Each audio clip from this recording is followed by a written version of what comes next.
peace, Black family. My name is Vicki Dillard, and I'm so pleased to be a contributor here, right here on African Diaspora Network.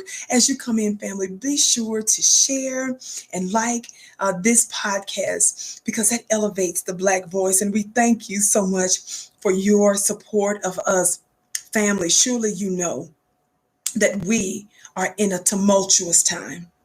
While we're dealing with COVID-19, coronavirus, this global pandemic, this SARS as it is, 2.0 type of illness, we're having to deal with a more deadly, centuries-old pandemic, and that is that of white supremacy.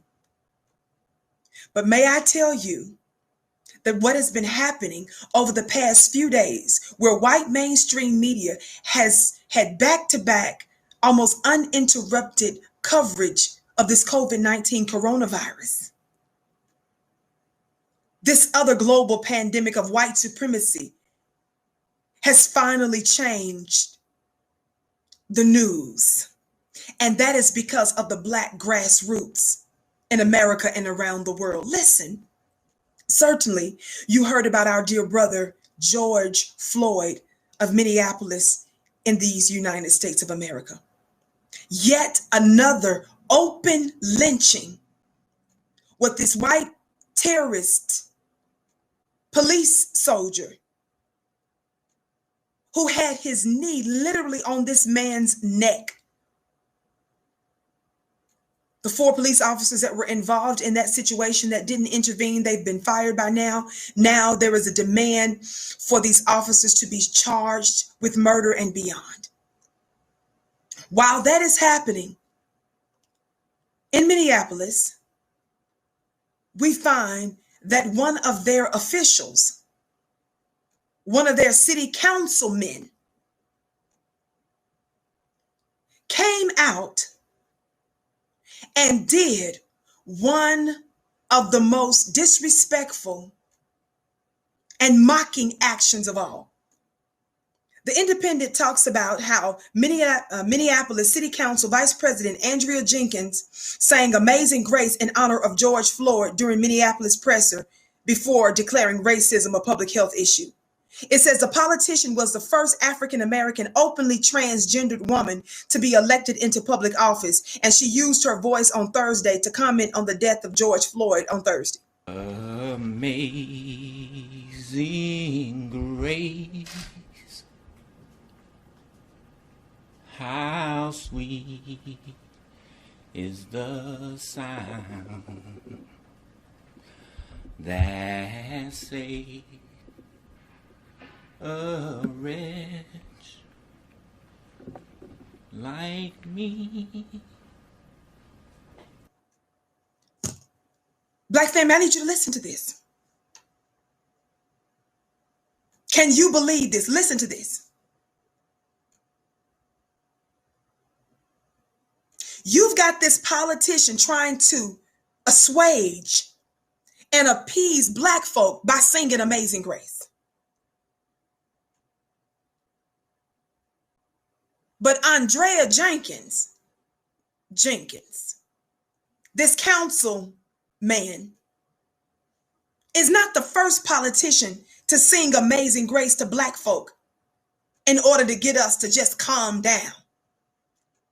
How many of you all remember a few years ago, Obama, after the terrorist attack here in America against our Black family at Mother Emanuel's church, Obama came out singing Amazing Grace, wanting Black folks to just stay calm. After we've experienced unrelenting violence perpetrated upon us, the open murder of Black folk, they have the nerve to tell us to have peaceful protest. My question is, what is a peaceful protest? In the absence of justice, there is no such thing as a peaceful protest. If you lack justice, you don't even know what you're talking about, peaceful protest. Oh, you want Black folk not to fight back. You don't want us to defend our lives. You want us to just accept open murder in a calm and a polite fashion. while you go buck wild and make every kind of excuse for Black murder for almost 500 years now. But you tell us to engage in peaceful protest. In the absence of justice, there is no such thing as peaceful protest. We have been dealing with back-to-back open lynchings, like our sister Breonna Taylor, who was murdered in Kentucky. The police did what they call a no-knock warrant. They did not inform them that they were the police. They did not have police uniforms on. And they found out that they were, quote unquote, at the wrong house and had already had the right person in custody earlier that day. And the police shot through the home and riddled her Black body with at least 8 bullets. Oh, that's open warfare in America. America making war against her so-called citizens, foundational Black Americans, the descendants of American slaves. Then our brother, just a few days ago, we learned of his murder that took place a few months ago, Ahmaud Arbery, that open lynching. Indeed, there are very likely countless others who don't have high profiles, but these are the ones that we know of just in a few days in the middle of a global pandemic.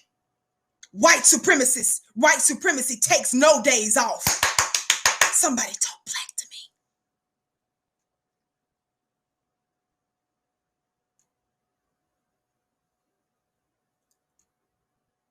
I was reminded of something that took place in the mid-20th century at the height of intensified anti-Black warfare by America and her agencies that included the FBI and the CIA. She used those agencies to make war with American Black citizens. Listen, now in Chicago, in LA, in Minneapolis, and in Washington, D.C., amongst other cities. Now, some of these cities are being set on fire.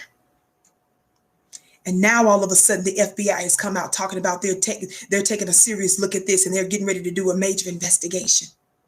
When Black folks start to respond in the same way our open enemy responds, all of a sudden they're talking about they're doing a real investigation.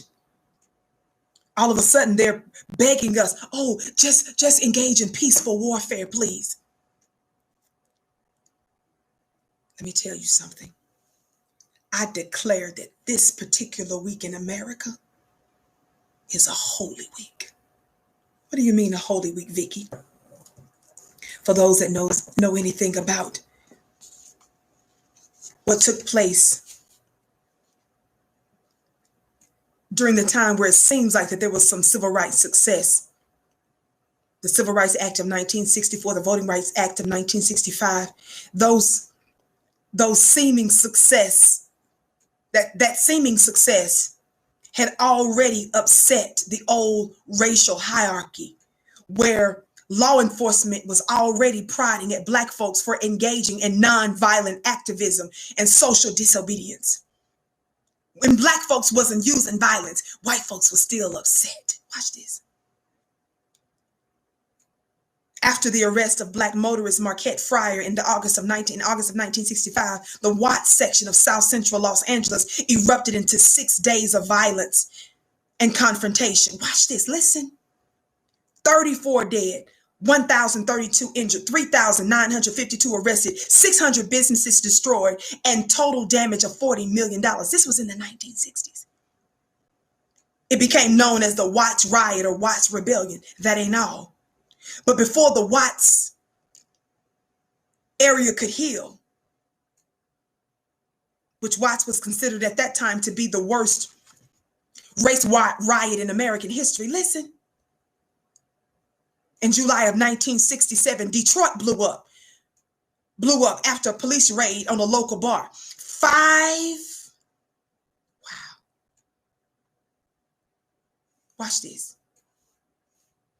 It resulted in 5 days of one of the most destructive riots in the history of the United States. The Detroit Rebellion resulted in 43 dead, 1,189 injured, more than 7,200 arrested, and 2,000 buildings destroyed. These are Black Americans that didn't have the same weapons that the America's military had, and they were fighting back due to injustice in the 1960s. That ain't all. This was just a prelude, as the author Dr. Wesley Muhammad says here in his book, Understanding the Assault on the Black Man, Black Manhood, and Black Masculinity, that I'm reading from. Listen.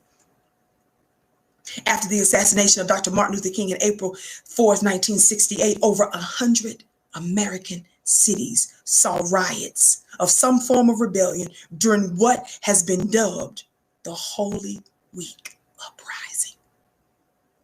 Some of the biggest rebellions were in Baltimore, Washington, D.C., Chicago, and Kansas City. It says that these uprisings shook the nation. The causes were studied and recommendations were made that could prevent future explosions by politicians. Listen, I dubbed this week Holy Week because we are sick and tired of being sick and tired. Let me tell you something. We don't believe in being reckless.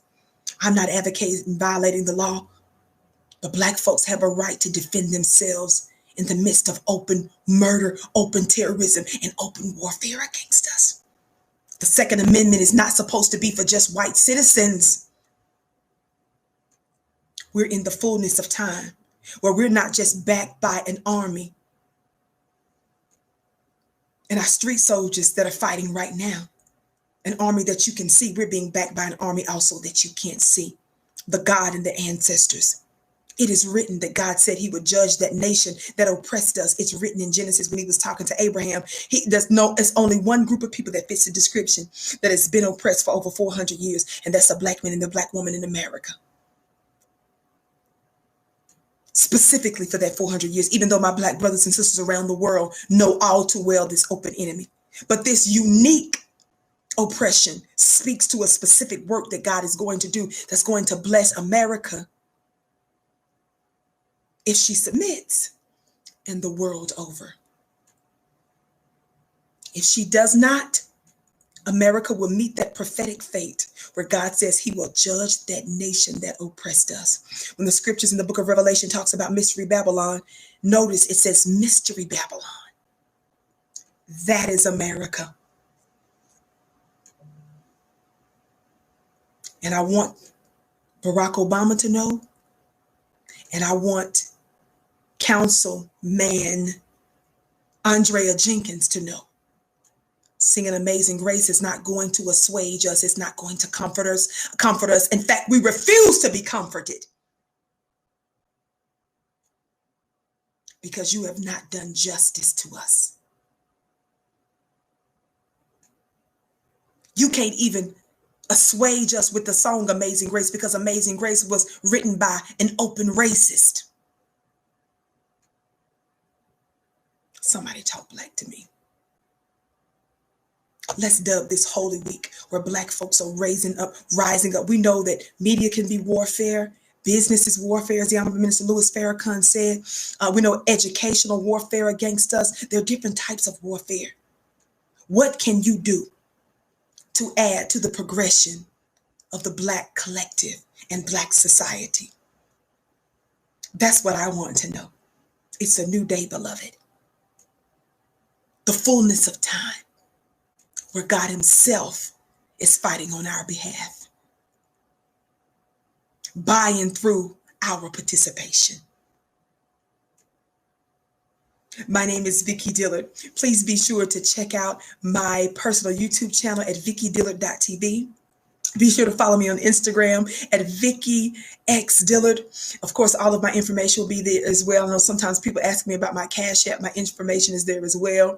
$OPWVICKI. But again, that information is on my website at MissVickiTV.com. Thank you all so much for tuning in. I have some other exciting things that are coming up that I look forward to sharing with you soon. Again, don't forget to share out this broadcast. Hit the share button, like, subscribe, and continue to support this mighty African Diaspora network. I came to you in peace. I leave you in peace. Mwah. Love you.